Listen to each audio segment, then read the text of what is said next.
अरे लड़की तू कौन कहां से आई, और कौन काम क्या नाम तुम्हारो दीजो हमें बताई।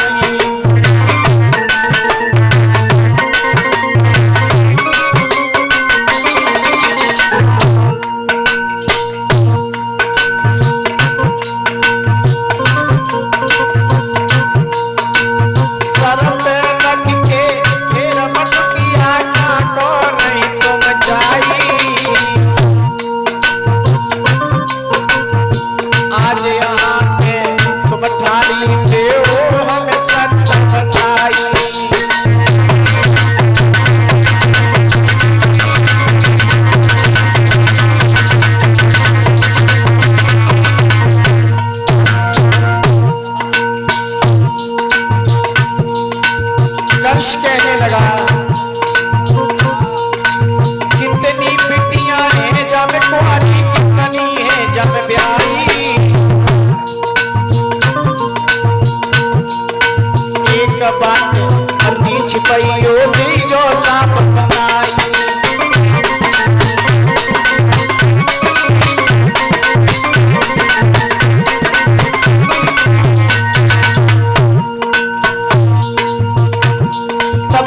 सकी आगे बढ़ बोली भैया सुनो हमारी, 3 सकी जब कुंवारी डोले 5 सकी है ब्याई।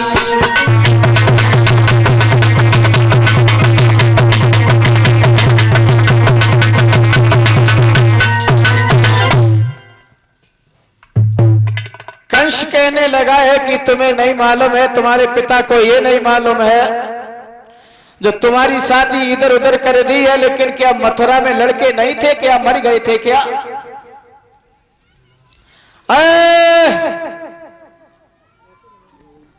बोलो हाथ में हंटर उठाओ। हाँ क्यों?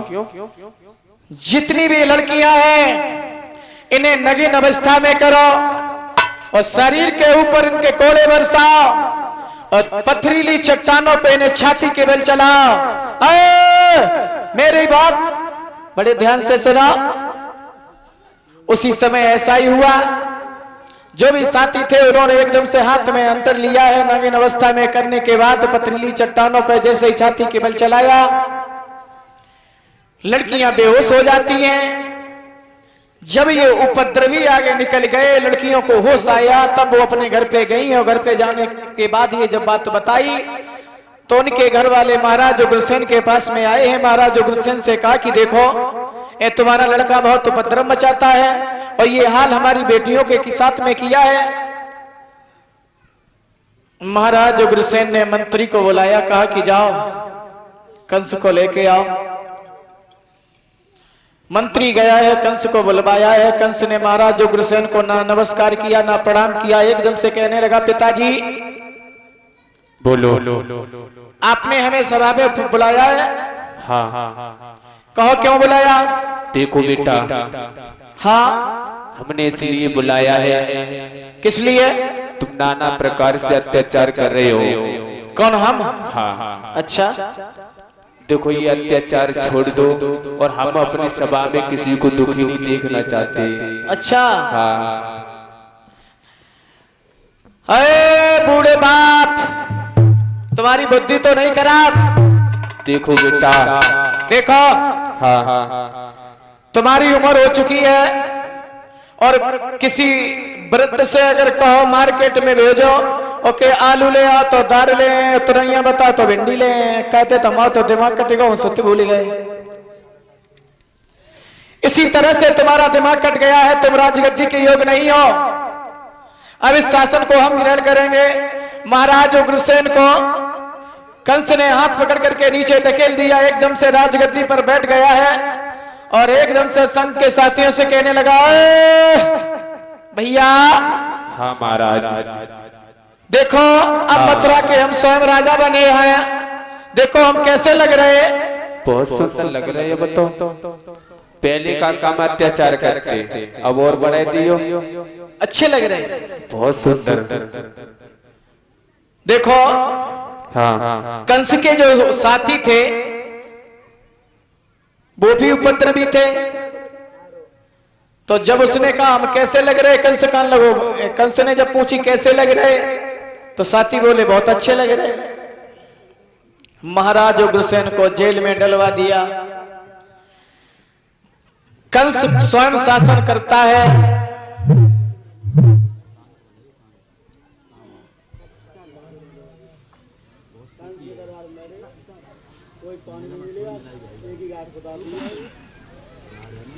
धीरे धीरे कंस जब शासन करने लगा,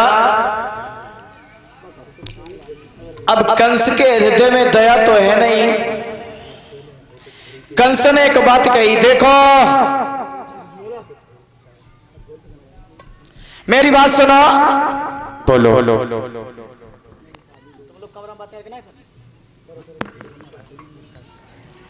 इधर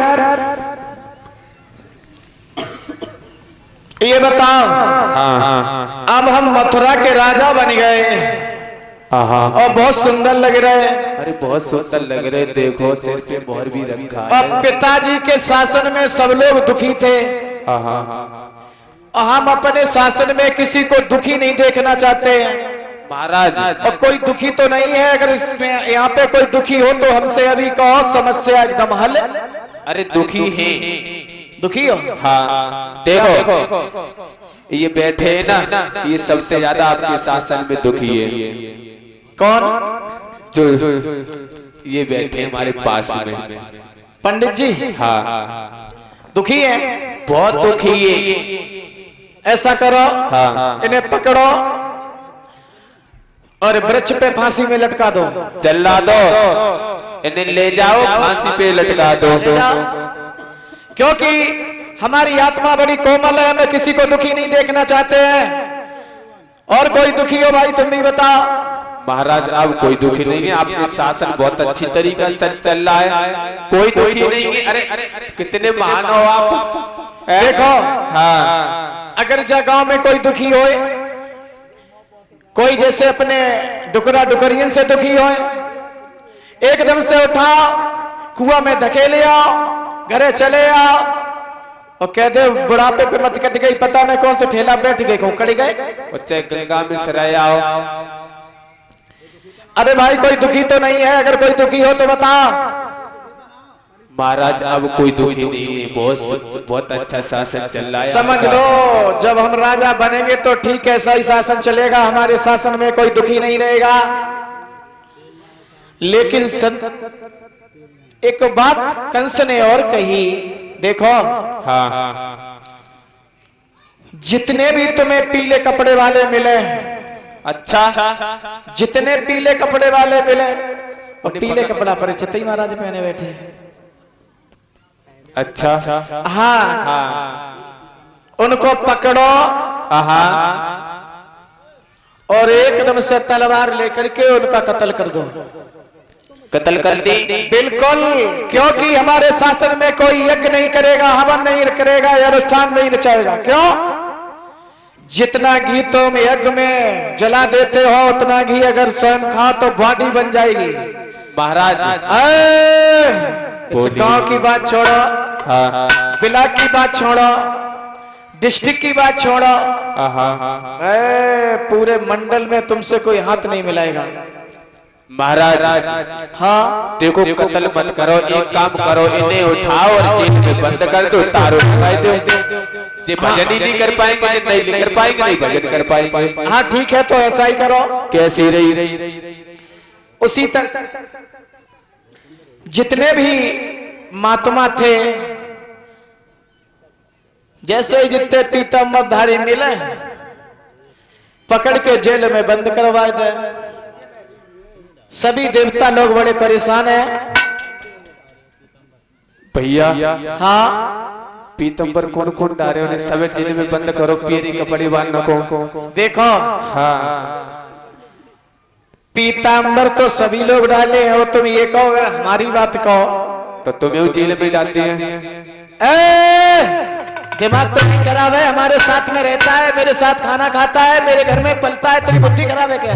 महाराज हाँ देखो कहते हैं कि चाहे पुलिस वाला सही चाहे कोई सही, कानून सबके लिए बराबर होती है। देखो हाँ हमें आके राजा है और राजा जो आदेश देगा प्रजा वही करेगी।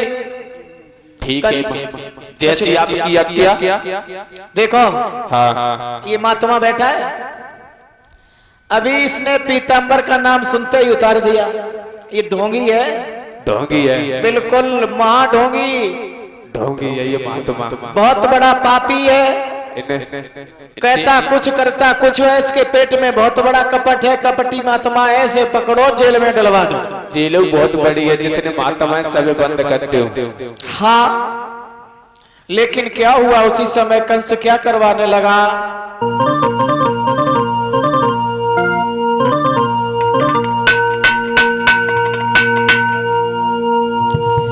कि जितने महात्मा मिले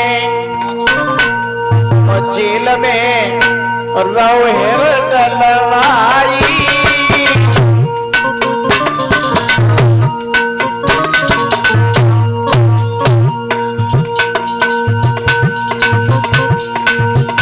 और जितने मंदिर बने कई पापी तोड़वाई भैया।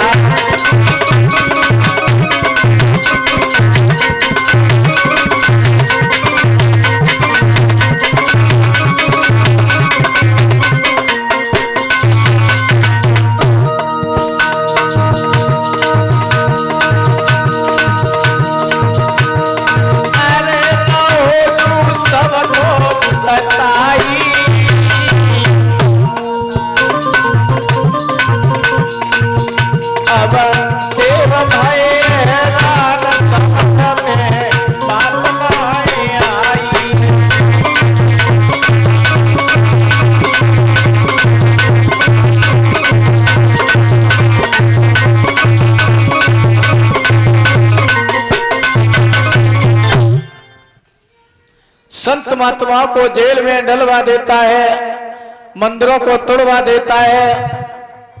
जो देव महाराज हाँ देखो ये दो और पकड़ लाए, ये दो और पकड़ लाए बाबा जी को। मैं जब हम जा रहे थे लेकर तो ये भजन कर रहे थे मंदिर पे बैठ के। क्या कहते थे, इन्हें पकड़ो जेल में बंद कर दो। चलो डाल दो। उसी समय जब अत्याचार होने लगे हैं तो सभी देवता लोग जो है एकदम से पहुंचे हैं और विष्णु जी के पास में गए हैं और उनसे कहा कि भाई देखो हमारे ऊपर बहुत बड़ी आपत्ति है। तो उन्होंने कहा कि भाई अगर ऐसी बात है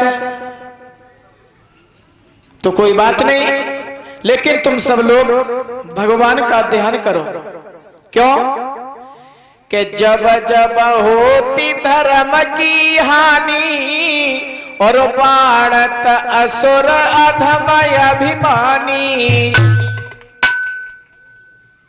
प्रभु अवतार तभी लेते हैं जब पृथ्वी पे पापी पाप नजर आते हैं, अत्याचार होते हैं, तभी प्रभु अवतार लेते हैं। सभी लोग गुणगान करो। तो उसी समय आकाशवाणी होती है कि अब तुम हमें रो रो करके नहीं रुला सुरंदो। एक बात कही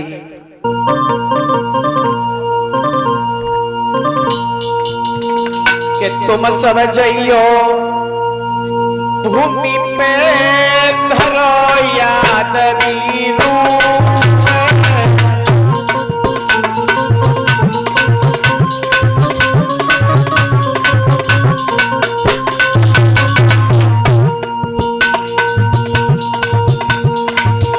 अरे तुम सब जइयो